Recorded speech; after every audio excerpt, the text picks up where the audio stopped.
আরেকটি নতুন গল্পে চলে এসেছি। গল্পটি হচ্ছে সে এসেছিল। রাত 11টা। লন্ডন শহরের এলিনবার্গ অঞ্চলের রাস্তাঘাট নির্জন নিস্তব্ধ। পথে লোকজনের যাতায়াত খুবই কম। রাস্তার ধারের এক হোস্টেলের 4 তলায় থাকে ম্যারিয়ট। এলিনবার্গ বিশ্ববিদ্যালয়ের ছাত্র সে।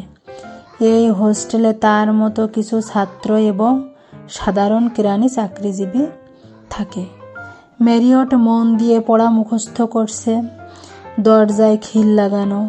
সে বেশ কয়েকবার পরীক্ষায় ফেল করায় তার বাবা মা হুমকি দিয়েছেন এটাই তার শেষ সুযোগ, আর তারা টাকা পয়সা খরচ করতে পারবেন না।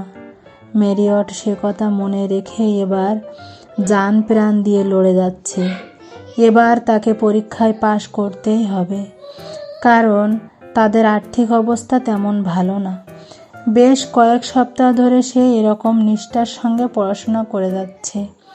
তার পরিচিতিরা ব্যাপারটা জানতো, তাই তার পড়ার কোনো ব্যাঘাত ঘটাতো না। হঠাৎ কলিং বেল বেজে উঠল। এত রাতে বেল বাজার শব্দে ম্যারিয়ট অবাক হলো। এত রাতে কে এলো? বাড়িওয়ালি রোজ ঠিক রাত 10টার সময় খাওয়া দাওয়া সেরে শুতে যায়। তারপর দরজায় বেল বাজলে সে না শোনার ভান করে।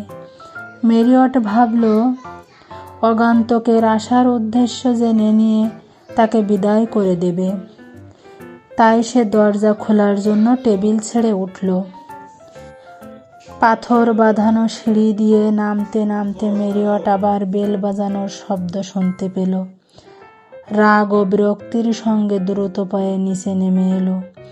দরজা খুলে বলল, সবাই জানে আমি পরীক্ষার পড়া তৈরি করেছি, আর এই অসময়ে এসে কেন বিরক্ত করা হচ্ছে?